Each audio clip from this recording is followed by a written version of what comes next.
kwa kweli, tukisema ukweli, tunaanza kuona mabadiliko makubwa ndani ya jeshi la polisi.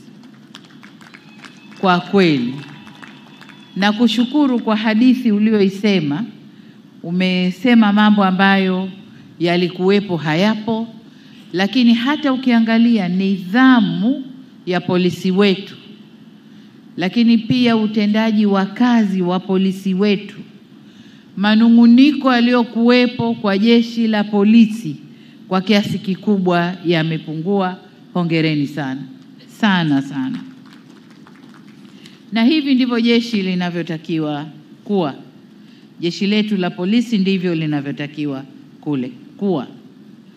Vile vile, kwa namna pekee ni kupongeze Mheshimiwa Innocent Bachungwa kwa usimamizi mzuri wa Wizara ya Mambo ya Ndani. Natambua kuwa hii si wizara nyepesi kuiongoza, lakini kwa muda mfupi ambao nimekabidhi wizara hii umekuwa mwepesi wa kujifunza na umeonyesha kuimudu. Hongera sana Mheshimiwa na timu yako, Katibu Mkuu na wengine, hongereni sana. Ndugu wahitimu, maafisa na wakaguzi wasaidizi wa polisi, nafurahi kupata wasaa wa kuweza kuzungumza nanyi wote kwa wakati mmoja, sababu nimeambiwa kwamba hii ni mara ya kwanza kuwa na mkusanyiko wa watu wengi hivi waliohitimu. Kwa nimefurahi kwamba nitapata kuongea nanyi wote kwa pamoja. Na nimeambiwa kwamba huu ni mkusanyiko mkubwa tangu chuo hiki kuanzishwa mwaka 1961.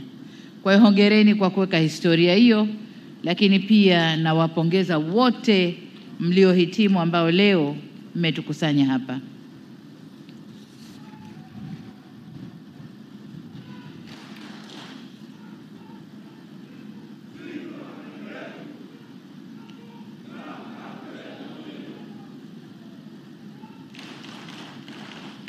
Asanteni sana. Nilikuwa naendelea kuwapongeza na nawapongeza kwa bahati mlioipata. Kwanza, kuchaguliwa kushiriki mafunzo haya. Lakini pili, kuhudhuria mafunzo kipindi chote na kuweza kuhitimu. Tumesomewa takwimu hapa. Kuna wenzenu ambao kwa sababu tofauti au sababu mbalimbali hawakuweza kukamilisha. Sasa nyinyi ambao mmekamilisha, kwa kweli niwapongeze sana. Najua miezi 9 haikuwa miezi rahisi. Ilikuwa ina raha zake, lakini ilikuwa na shida zake. Hata hivyo mmekomaa, mmejifunza, mmeiva, mmehitimu. Hongereni sana.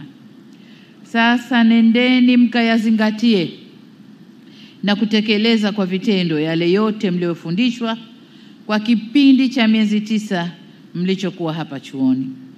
Nafahamu kwa nyie ndio mnaokwenda kuwa wakuu wa intelijensia. Baadhi yenu mtakwenda kufanya kazi ya kushirikisha jamii kwenye kile vitengo vyetu vya polisi jamii. Wengine mtakuwa kwenye operation mbalimbali, wengine mtakuwa kwenye uchunguzi wa kisayansi ya jinai, lakini wengine mtakwenda kwenye usalama wa barabarani katika ngazi za mikoa na wilaya. Vile vile wapo watakao kuwa wakuu wa vituo vya polisi, wakuu wa upelelezi wilaya, wasaidizi wa wakuu wa idara na vitengo mbalimbali ndani ya jeshi letu katika mikoa, lakini hata makao makuu ya polisi. Kwa hiyo jipangeni kikazi. Hivyo kutokana na majukumu mtakayopangiwa muda mfupi ujao, ni matumaini yangu na ya taifa kwa jumla kuwa mtakwenda kufanya kazi kwa weledi na mtasimamia viapo vyenu.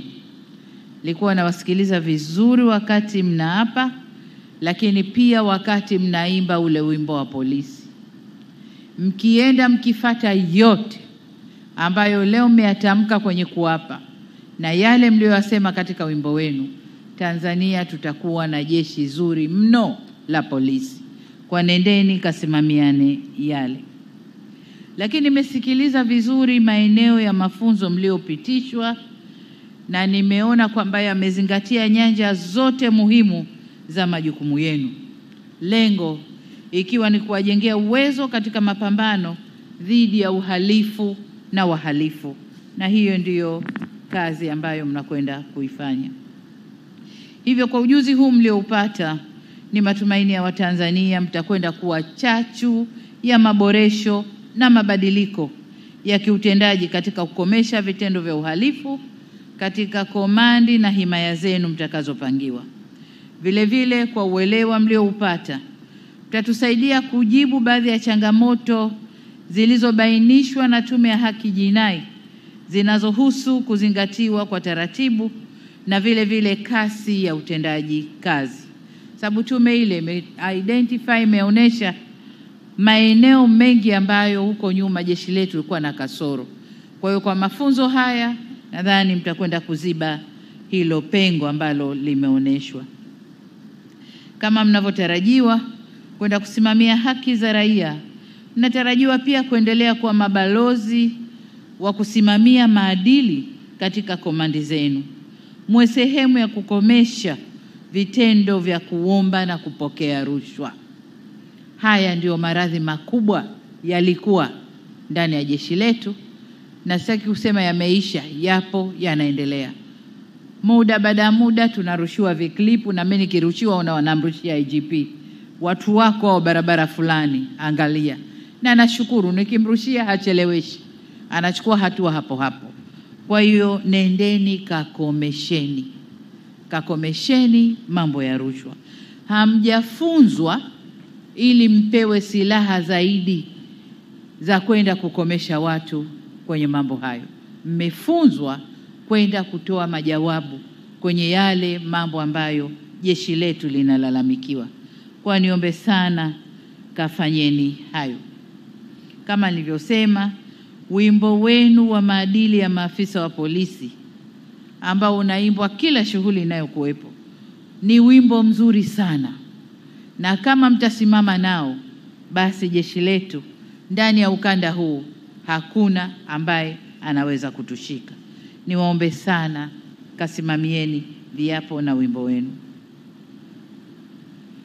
Kama mnauimba kwa kumaanisha, basi maudhui yaliyomo kwenye wimbo yanatekelezeka na inawezekana. Na ni dhahiri kama nilivyosema kwamba tutapunguza malalamiko ndani ya jeshi letu kwa kiasi kikubwa. Vile vile jeshi letu litakuwa na heshima zaidi, kwa sababu wenyewe mnajua kwamba Tanzania sio tu jeshi la polisi, lakini na vikosi vyetu vingine viko vizuri ndani ya ukanda wetu Afrika Mashariki, lakini pia kusini mwa Afrika. Kwa tutapokwenda kurekebisha mapungufu tulionayo, tunakwenda kuwa juu zaidi na tutapata heshima zaidi. Kwa sababu shida zinapotokea kwa wenzetu, tunaombwa tuende kusaidia. Heshima ile ni kubwa kwetu na tutapata heshima kubwa zaidi. Kwa niwaombe sana vijana mliohitimu leo, mkawe agents wa mabadiliko, mkawe mawakala wa mabadiliko kule mnakopangwa kazi zenu. Kwa wale watakaopangwa kwenye eneo la usalama barabarani, huku pamoja na jitihada zote tunazochukua, natambua kwamba jeshi limejipanga, kuna jitihada kubwa zinachukuliwa, kuna miradi mikubwa inakuja ya usalama barabarani, mambo ya kufunga makamera, sijui kutumia vipuliza vipima pombe, sijui mambo mengi jeshi limejipanga kufanya. Lakini bado mzimu wa ajali umetuandama sana. Kwa mfano, mwaka huu mpaka kufikia mwezi wa 4 mwaka huu 2025, jumla ya matokeo ni miezi 4, Januari mpaka mwezi wa 4, matokeo 1322 yaliripotiwa, na idadi ya watu waliokufa katika hiyo ni 1275, ongezeko la 9% ukilinganisha na mwaka 2024. Kwa kila tunapochukua hatua ndipo ajali nazo zinaongezeka.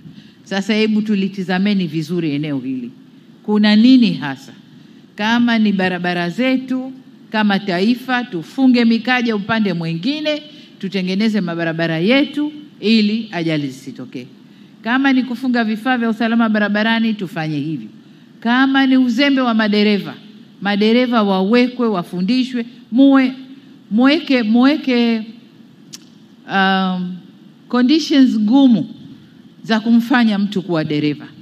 Najua kwa sasa hivi anayefanya ajali ya kwanza, ya pili, ya tatu ni kufutiwa leseni, kupunguziwa points kwenye leseni, lakini kuwe na vikwazo zaidi vya kumfanya mtu awe dereva na dereva makini.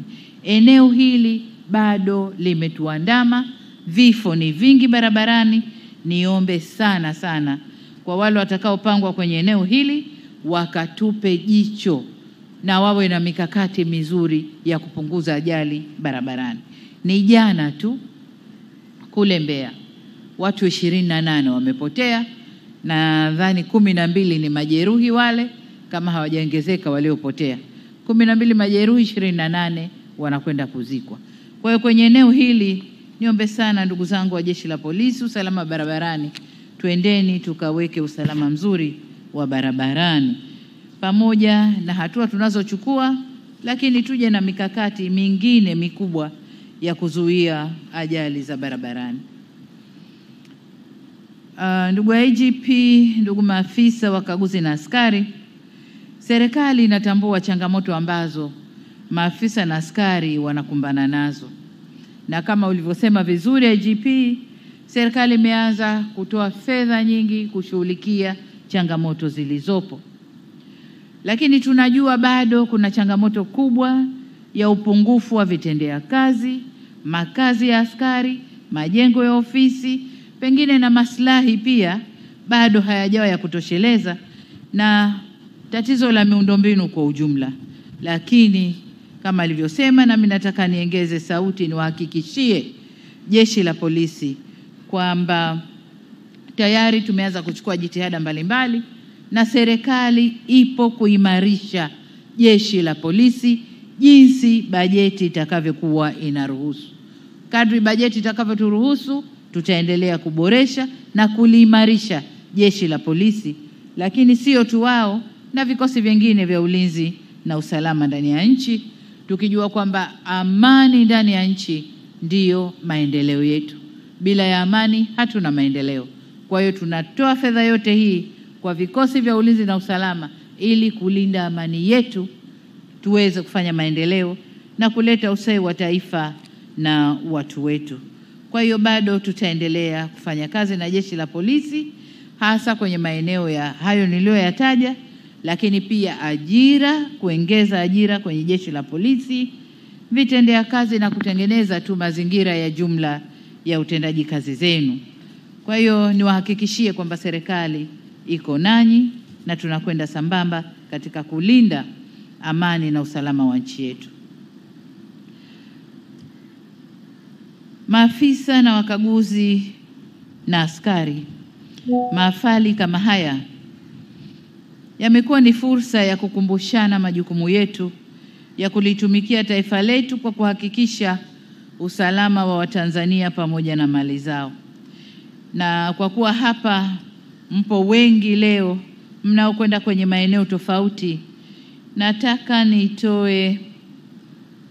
nitumie fursa hii kutoa maelekezo machache mahsusi kama ifuatavyo.